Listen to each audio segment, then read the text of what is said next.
안녕하십니까, 박사호입니다. 미국의 사기 대선에서 가장 화제가 되고 있는 게 도미니언입니다. 인위적으로 개표 과정에 개입해 표를 바꿔치기 하는 시스템입니다. 도미니언은 미시건에서 6,000장의 트럼프 표를 바이든으로 바꿨습니다. 트럼프는 여러 차례 도미니언이 선거를 조종하고 있다고 비판했습니다. 도미니언의 본부는 미국이 아닌 캐나다 토론토에 있지만 미국 내 사용 범위가 28개 주로 미국 유권자 40%에 달합니다. 도미니언은 혐의를 부정하고 있지만 도미니언 부회장 에릭 쿠머는 선거 조작 가능성을 부인하지는 않았습니다. 다시 말해 선거 소프트웨어를 우회해 시스템 전체를 총괄하는 데이터 테이블에 접속할 수 있다고 시인했습니다. 기술적으로 가능하다는 점을 시인한 겁니다. 미국 매체들에 따르면 2016년 도미니언의 발명자 에릭 쿠머는 권한만 부여되면 시스템 소프트웨어를 우회해 직접 데이터 뱅크에 접속할 수 있다고 일리노이주 관리들에게 털어놓은 바 있습니다. 다시 말해 메이커와 정부 관리가 권한만 있으면 시스템에서 얼마든지 조작이 가능하다는 겁니다. 또 조 올트만이란 기업가는 쿠머의 소셜미디어에서 놀라운 사실을 발견했습니다. 에릭 쿠머가 극좌폭력단체 안티파의 옹호자로 트럼프를 아주 증오하고 있다는 것입니다. 심지어는 경찰은 죽어야 한다, 대통령은 죽어야 한다는 문구를 게시했을 정도입니다. 에릭 쿠머는 그러나 이 같은 소셜미디어 포스팅을 삭제했습니다. 조 올트만에 따르면 2020년 9월 에릭 쿠머는 안티파가 주최하는 온라인 회의에 참석해 이미 선거 결과는 정해졌으며 트럼프는 당선되지 않을 것이라고 말했습니다. 그런데 올트만이 이 같은 사실을 폭로하자 트위터는 올트만의 계정을 폐쇄했습니다. 올트만의 계정을 트위터가 폐쇄한 점으로 미뤄 그의 주장이 진실일 수도 있다고 네티즌들은 생각하고 있습니다. 11월 13일 미 하원 의원 루이 고머트는 스페인의 온라인 투표 시스템 사이트들이 표 바꿔치기를 했다고 폭로했습니다. 그는 사이트들이 전 세계 40개국에 서비스를 제공하고 있다고 말했습니다. 이런 가운데 미군 특수부대가 독일 프랑크푸르트에 있는 사이트의 서버를 압수했다는 보도도 나왔지만 사실 확인은 안 되고 있습니다. 고모트도 누군가에게 들은 바를 말했을 뿐이라고 밝혔습니다. 그런데 폭로 정황의 디테일이 진실이 아니라고 단정하기도 어려운 상태입니다. 고모트는 미국 정부 내에 트럼프를 무너뜨리려는 세력들이 있다고 말했습니다. CIA, FBI 같은 정보기관에도 선거 개입 세력이 있다는 겁니다. 그런데 공교롭게도 11월 13일 트럼프가 매일 여는 정보 브리핑에서 지나 헤스펠 CIA 국장이 없었습니다. 또 트럼프 법률팀의 린 우드 변호사도 사이트과 관련해 바이든과 그의 공모자들은 불안해 잠을 못 이룰 것이라면서 파산에 몰린 사이트를 매수한 패러건을 언급했습니다.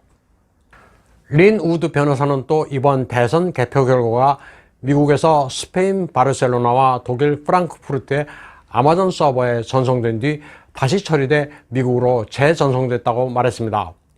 고모트나 린 우드 변호사나 구체적인 증거를 제시하지는 않았습니다. 그런데 수상한 점은 사이트들이 홈페이지를 한 차례 폐쇄했다가 다시 열었다는 점입니다. 그리고 외부에서 제기하고 있는 주장들은 모두 사실이 아니라고 반박하는 입장문을 올렸습니다. 한편 줄리아니 전 뉴욕시장은 14일 트위터를 통해 도미니언이 개표 조작에 사용됐다고는 하지만 사실 스마트매틱이 배후에 있다고 폭로했습니다. 스마트매틱은 1997년 3명의 베네수엘라 엔지니어가 창립한 회사로 2000년 미 대선에서 재검표로 논란이 된 뒤 본격적으로 전자투표 부문에 뛰어들었습니다. 글로벌 본부는 영국에 있고 회장도 영국인입니다. 그러나 스마트매틱은 베네수엘라 정부와 밀접한 관계가 있고 배후의 주주도 베네수엘라의 홀딩스 회사입니다. 또 베네수엘라 독재자 차베스 임기 동안 여러 차례 대선에서 사용됐습니다. 그리고 나중에는 미국을 포함한 해외 시장에도 진출했습니다. 스마트매틱스는 미국의 투표 시스템 회사 시코이아를 인수했습니다. 비록 그 이후 시코이아는 미국 정부에 의해 강제 분리되긴 했지만 이를 다시 매수한 게 도미니언이었습니다. 그러나 시코이아의 지적재산권은 여전히 스마트매틱 수중에 있었습니다. 다시 말해 도미니언이나 스마트매틱을 사용하기만 하면 선거 결과에 베네수엘라 등 외부 세력이 개입할 여지가 있는 겁니다. 뉴욕타임즈도 2006년에 이 같은 점을 지적한 바 있습니다. 당시 중국 매체들은 미국 대선을 차베스가 조종한다는 의혹을 보도했습니다. 미국 대외투자위원회가 전자투표기 회사 스마트매틱과 자회사 시코이아를 조사하고 있다고 보도했습니다. 허핑턴 포스트도 도미니언이 시코이아를 매입하고 차베스 커넥션에 대해 거짓말을 하고 있다고 전했습니다. 그러나 스마트매틱은 미국 내에서 광범위하게 사용되고 있었습니다. 2016년 미 대선의 경우 플로리다, 펜실베이니아, 위스콘신, 미시건, 애리조나에서 사용했습니다. 그런데 주목할 만한 점은 2020년 대선 전에 조지 소로스가 스마트매틱을 장악하고 있다는 소문이 흘러나왔습니다. 그러자 이상하게도 좌파 매체들이 갑자기 적극적으로 나서서 소로스 커넥션을 부인하는 해명 기사를 쓰기 시작했습니다. AP만 해도 2020년 3월에 한 차례 해명 기사를 작성했습니다. 그리고 11월 3일 대선 당일에는 뉴욕타임스가 나서서 해명 기사를 게재했습니다. 그러나 스마트매틱은 공식 홈페이지에 자사 회장인 마크 멀로크 브라운 경은 소로스와 아주 친하며 소로스의 오픈 소사이어티 재단의 글로벌 이사회 일원이라고 적고 있습니다. 조지 소로스 재단은 2020년 7월 2억 2천만 달러를 종족평등 운동에 쏟아부었습니다. 세부 내역을 보면 흑인 주도의 인종정의 문제에 1억 5천만 달러, 형사정의 개혁과 시민참여운동에 7천만 달러입니다. 미 대선을 4개월 앞둔 시점에 거액을 쏟아부은 겁니다. 좌파 매체와 좌파 운동에 보이지 않는 손이 바로 소로스라 그 의도가 의심을 사고 있습니다.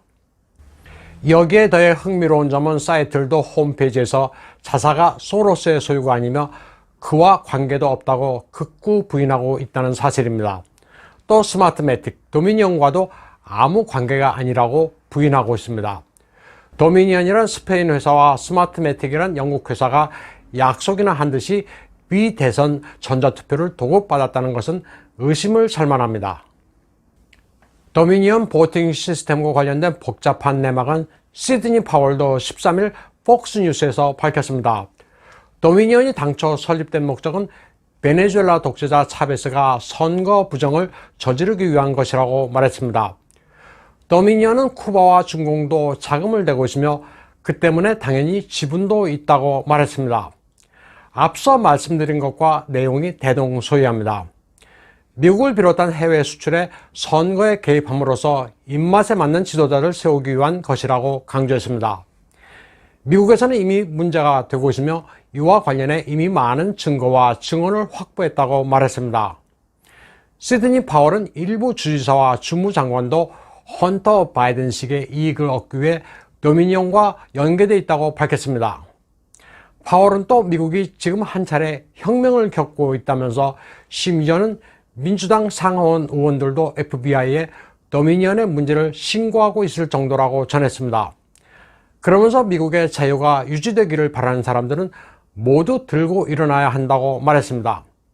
사기 선거는 중대한 범죄라면서 관련자들은 조속히 정의의 편에 서야 한다고 일갈했습니다. 시드니 파월은 미국에서 매일 애국자들이 선거 사기를 제보하고 있다면서 사기 대상에는 빅텍과 주류 매체 그리고 민주당이 모두 한통속이라고 말했습니다. 또 일부 제보자들이 증언을 뒤집는 것은 트럼프 반대편에선 FBI 요원들의 협박 때문이라고 말했습니다. 시드니 파월은 부패의 고리가 복잡하고 뿌리가 깊지만 하나하나 놓치지 않고 제거할 것이라고 말했습니다. 오늘 방송은 여기까지 하겠습니다.